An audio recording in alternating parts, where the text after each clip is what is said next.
the more powerful identity is the one you have with yourself. The way you've defined yourself really controls you. And so it can be to your advantage. Lance Armstrong has, he had an experience. Think about this. He was one of the greatest, most recognized athletes in the world, did things no athlete had done as a cyclist in history, brought great fame to America. But right before this, he had this mindset that I'm the champion, I always find the way to win. That's his mindset. Problem with that is he'd do anything to win, including break the rules around doping, and so now that's harmed his identity, career, life, and direction. But it sure served him when he got cancer. Because if you remember, some of you may not recall, the live strong is because this man not only developed cancer, one day he showed up at the doctor, and the doctor says, I have pretty horrific news, you better sit down. He said, you have cancer in your lungs, little like golf ball size, you have it in your brain, and you have it in your testicles. And by the way, any man in your testicles will get your attention. Any form of cancer was that one for sure, but imagine you ride a bike and it's in your testicles. And guess what? They said, you're going to die. Right? He was terminal. But his identity was, I find the way to victory. I'll find whatever it takes. It served him there. He's living still. He's out of cancer. It did not serve him when it went to the rule structures of being a cyclist.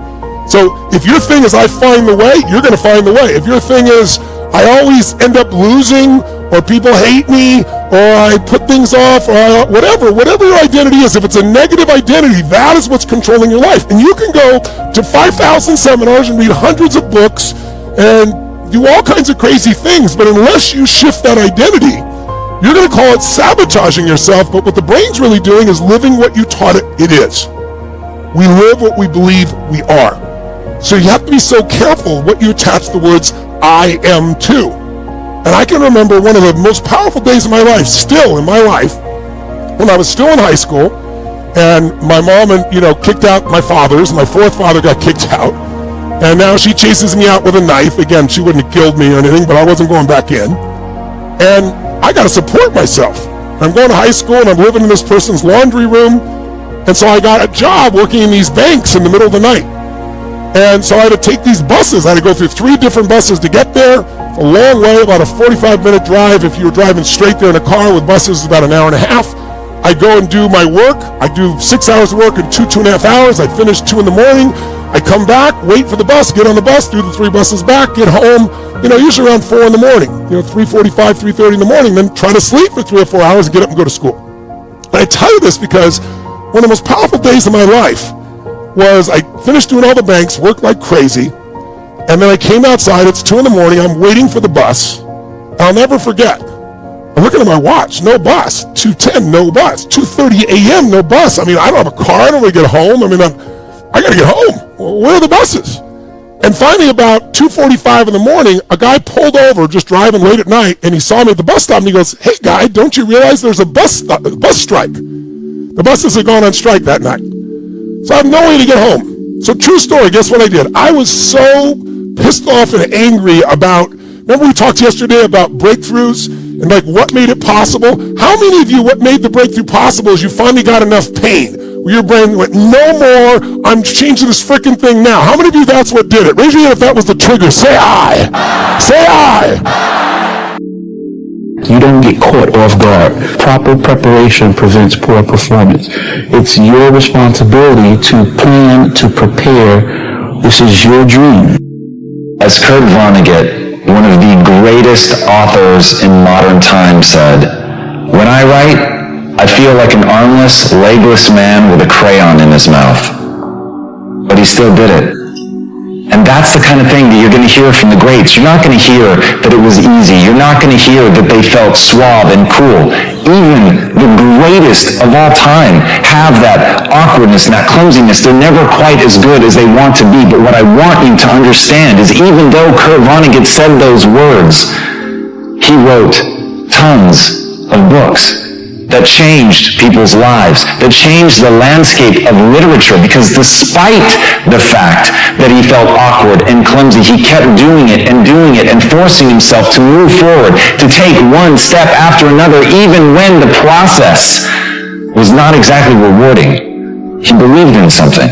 He knew that what he was trying to do would ultimately get better. He knew that if he wanted to accomplish something great, that he had to push through the awkwardness. And that is the very trick to getting great.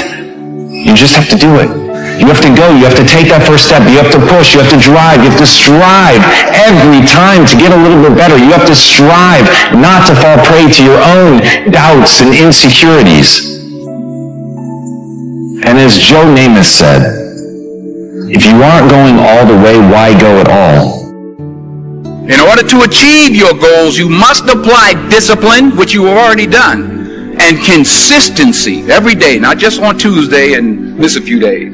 You have to work at it. Let me tell you something that is true beyond measure. The struggle is guaranteed. The success is not.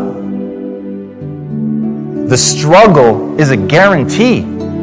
So you better love what you do on a day-to-day basis. Read Eckhart Tolle's The Power of Now. The only moment that's real is right now. Now follows you. So every time you're doing something, if you're standing and staring and waiting for someone to finish going to the restroom or whatever, you're standing in line at Disneyland, that is your life. That is the sum total of what you are about in that moment. And life is simply a string of those moments. And so you've got to start asking yourself, am I using those moments wisely? Do you think even with those 5 negative people in your life and this one incredible mentor, do you think you're still going to end up winning? Who's more powerful? But I was reading a book years ago on preparing for a marathon, and one of the chapters, again, was on the psychology of it, and it said this verbatim, because I'm the memory expert. It said your brain is like a supercomputer, and your self-talk is a program it will run. So if you tell yourself you're not good at remembering names, you will not remember the name of the next person you meet because you program your supercomputer not to.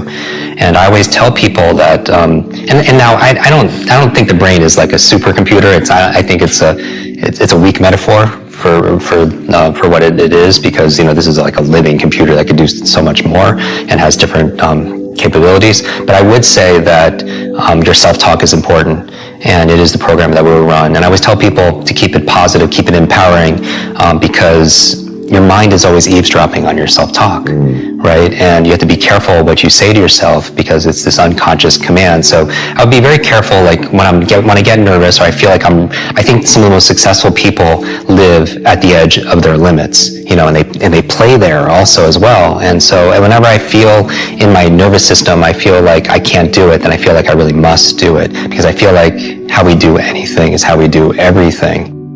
And moreover, you have to remember that whatever you've gone through, it pales in comparison to the hardships previous generations endured, and they overcame them. And if they overcame them, you can overcome them too. Well, here's the question. Here's the thing. There has to be, because you have to keep changing your mind. I think that's what I said last time, and I believe this even more strongly now. I mean, we could sit down with the books and go through, and I could say, here's how my thinking has changed. But if you can't do that about something that you wrote 10 or 15 years ago, you're not alive. Gotcha. Right? You have to say, so absolutely there are things. Change our mind. Your mind gravitates towards which it is most familiar with. And so if you're really familiar with what you're worried about and what your problems are and your fears are, and that becomes your dominating thinking, I know you've all heard this, but here's the reason why. Your mind loves what's familiar. Okay. And so if you don't go touch dreams, for example, just experience it for a second. For example, we would go down once every 8 weeks. If I did well in business, we really knocked it out. We could find a deal. I had $200. We'd go to the Ritz-Carlton or some hotel, Ocean, and for one day oceanfront, feel like what it felt like to valet your car. Right? Walk in the lobby. Mr. Milet, welcome back. Right? She'd go get a massage. I'd play a little bit of golf. And just for that day, I'd touch the dream. And then maybe we do it again in a month or two, and again in a month. Just little tastes of it. My mind began to become familiar with it. And more crazy, I started to kind of trick myself into thinking I belonged there. Because we never end up anywhere we don't believe we don't belong, and that we're not familiar with. So there's these things you'd like to do in your life, either visually seeing them over and over again and repeating those images to yourself. That's powerful. But a double whammy is to not only repeat them and see them, but to go touch. See, there's one thing that's a visual stimulus in your brain that makes you want to do something. The triple whammy is if you could see it, touch it, feel it, and smell it. If you allow all your senses to experience something, it becomes far more familiar to your brain. And so I'm a massive massive advocate of touching a dream in any form you can get it, the best of which is actually going and experiencing it short term. You begin to believe you belong there, you're a little bit better. And so you will not probably produce many things in your life that you've not visited either mentally or literally thousands of times. And so if you want to end up somewhere, you better be visiting them. Those could be dreams, visions, but the most important thing is if you could actually, more powerful, is if you go touch them short term, massive difference. Drive by the neighborhood, see the cars. If you want to spend your life in service for your church or your community, take a day out every month and actually do it. Know what it feels like for an afternoon to feed the homeless or to do, and you begin to love it and feel it and believe you belong there, more and more chance that you'll be able to do that full time someday.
Anh hay mơ mộng những thứ xa xôi, không màng về tình ái muôn nơi, sống cho là trọn kiếp đây thôi, đâu quan tâm gì chuyện đời. Thế mà lại ngâm tương tư, ông tầm bà mũi xe tơ, đêm nằm trộm nhớ mơ mơ về ai. Thì ra anh yêu rồi, từ ánh mắt nụ cười, từ đôi môi gọi mưa sao xuyến lòng anh.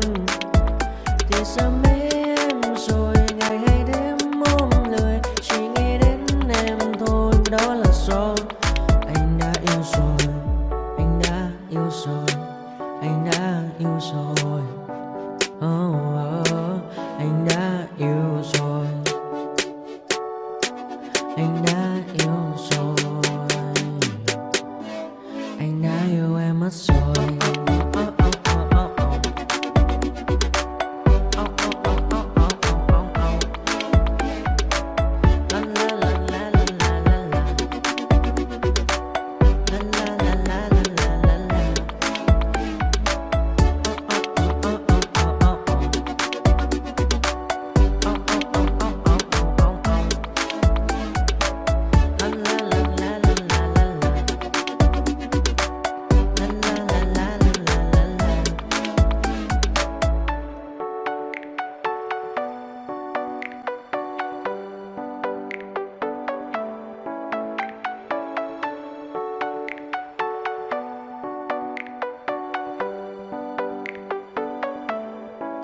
Anh hay mơ mộng những thứ xa xôi, không màng về tình ái muôn nơi, sống cho là trọn kiếp đây thôi, đâu quan tâm gì chuyện đời. Thế mà lại nằm tương tư, ông tầm bà mũi xe tơ, đêm nằm trộm nhớ mơ mơ về ai.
Never really know just what you want. With you I don't ever feel calm. I can feel the sweat inside my palms. Play with me like cats and a string. You don't understand the pain it brings. You don't ever wanna give me wings. You don't ever wanna set me free. You know I'm addicted to you, and it's twisted, you've been gifted with the evil voodoo. Got me coming back for more, even when I've been screwed. Dolls full of pins, pierce my heart straight through. I got issues in my head, I like you in my bed, but you keep me on red. Oh, everything is like a test, I better not text or I'll come off desperate. But if I lay down and I play dead and I stay dead, baby you'll get sick of being the monster out of my head, under my bed, thinking something out of my nightmares, standing right there.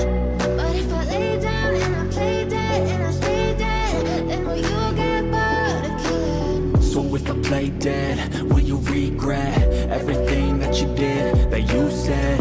I don't think you understand what you're doing, and my heart's black and blue from the bruising. I feel like when I'm with you I'm losing. I feel like you think that this amusing, sitting there gaslighting and confusing. Was it me? Is it me? Am I deluded?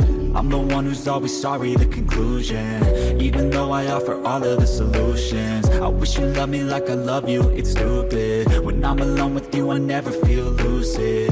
I wish I wasn't struck by Cupid. I wish when I first saw you I knew this. When I'm with you I feel so useless, I feel diluted, my heart's been wounded. Silhouettes of you are like a taunt.